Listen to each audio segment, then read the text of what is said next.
Viewers, today we are having for you another video regarding glycolysis and its role in carbohydrate metabolism. You see, and then you are requested to subscribe so that maximum people shall get beneficiary of this video. The role of carbohydrates metabolism through the glycolysis is very evident. You see, it is the glycolysis that helps in the carbohydrate metabolisms and produces energy in shape of ATP. And remember, it is the NADH, NADP and NADH that goes into the electron transport system or oxidative phosphorylation. And you will study these as we proceed in the next videos. Remember, the literal meaning of glycolysis. Glyco relates to the glucose and lysis pertaining to the breakdown. So how the glucose, which is 6 carbon molecule, is broken down into 3 carbon molecules, you see, and these 3 carbon molecules are glyceraldehyde 3-phosphate and pyruvate at the end of the day. So in the right side, this glycolysis also tells you that there's energy is used, that is the investment phase, and then the other is the energy is consumed as we progress. So all these things will be evident as we proceed. This was the previous sketch of the videos that we presented, that we started from glucose until reached the pyruvate that goes into the carbohydrate on Krebs cycle, you see, citric acid cycle. So this time we have tried to introduce for you this what you can say, this video, and here the glucose is represented as in a structural formula. Important is that glucose is phosphorylated into glucose 6-phosphate. From where this phosphate would come, it comes from the ATP. The ATP itself gets converted into ADP, and remember, the glucose molecule is phosphorylated, and here the phosphate group is represented as. In the next phase, you see, in the presence of a reversible reactions, the presence of an isomerase enzyme, because the glucose 6-phosphate is represented in its isomeric form, that is the 6 fructose phosphate or a fructose 6-phosphate, you see, and this molecule now is a pentamer. Is a pentamer. Pentamer means five ring molecule, and this is 6 ring molecule. This is 6 ring molecule, and this is 5 ring molecule.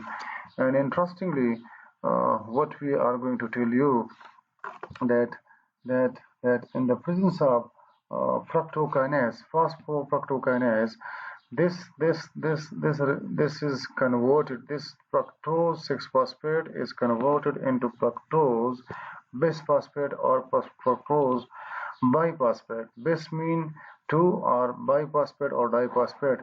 So the first phosphate group is there, and the second phosphate group that comes from this. Remember, from this ATP and attach here, and the ADP is converted into ATP. You are quite familiar. Till here, the molecule is 6 carbon. Remember, till here, the molecule, glucose molecule, is represented in shape of is 6 carbon. That is fructose 6-phosphate and fructose biphosphate. And then the aldolase enzymes are there in the 6-4, and this aldolase enzyme then convert this 6 carbon molecule into 3 carbon molecule. Remember, there are two molecules of 3 carbon. So it means that the reaction is then and this one is aldolase is there, so aldol condensation reaction happens, and you see here the breakdown happens, so glyceraldehyde 3-phosphate is there. So this is carbon number 1, carbon number 2, carbon number 3, and the phosphate group is here. Interestingly, to the isomerase enzyme, it is represented as in shape of its acetone form. So dihydroxyacetone or acetone, you see, this is presented in the ketonic form. This is aldehydic form, and this is ketonic form. So isomerase enzyme convert this glyceraldehyde 3-phosphate into dihydroxyacetone phosphate. And remember, this reaction is reversible; it can go back as well.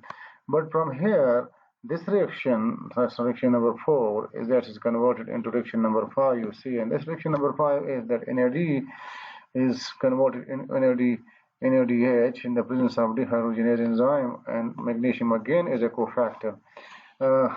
Interestingly, it is then you see, since the molecule is is a is a is a is a diphosphorylated, and remember this phosphate group then shifts uh, through to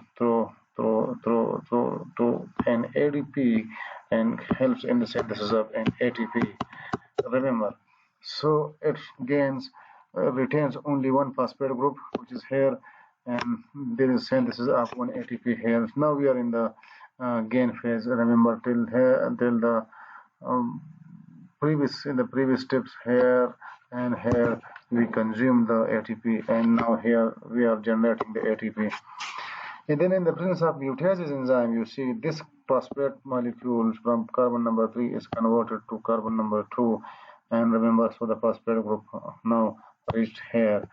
And very interestingly, this phosphate group in the presence of an enolase enzyme, you see still that is retained, but the carbonyl group is retained here, and interestingly, the water molecule goes out. Once the water molecule goes out, so this lone pair of electron is shifted here, and it creates a double bond here. You see, and this molecule is now phosphoenol pyruvate, because the 3 carbon, so it's a pyruvic acid.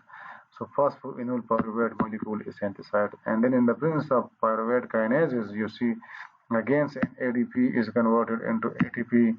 One ATP is generated here, one ATP is generated here, so 2 ATPs are generated, you see.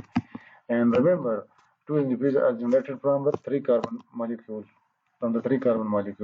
and the glucose is having a 6 carbon molecule, so it produces 2 3 carbon molecule. Remember, 1 3 carbon molecule will give 2 ATPs, and 2 3 carbon molecule will give you 4 ATPs. This is a technical point to remember.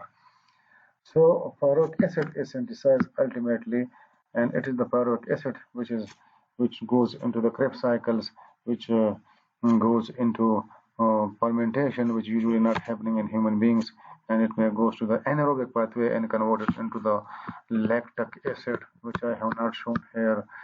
So in anaerobic pathway, pyruvic acid is converted into lactic acid. So important to understand is that there are certain molecules that do regulate some steps of this. For example, insulin is here, and then there is a glucagon.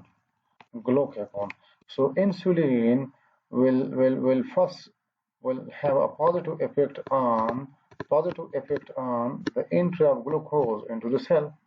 It will have a positive effect on the conversion of 6-fructose to fructose diphosphate, so it is having a positive effect.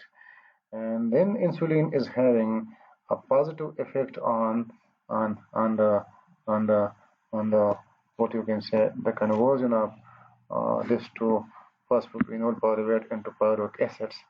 So it means the peripheral utilization of glucose is increased. This is a technical point through the insulin.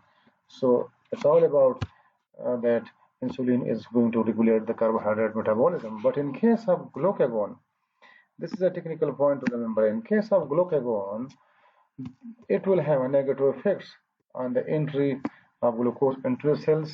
The glucagon will have a negative effect here on the conversion of fructose into fructose diphosphate, and it will also have a negative effect on the conversion of phosphoenol pyruvate into pyruvic acid. It is having a negative effect here as well, so on the pyruvate kinases.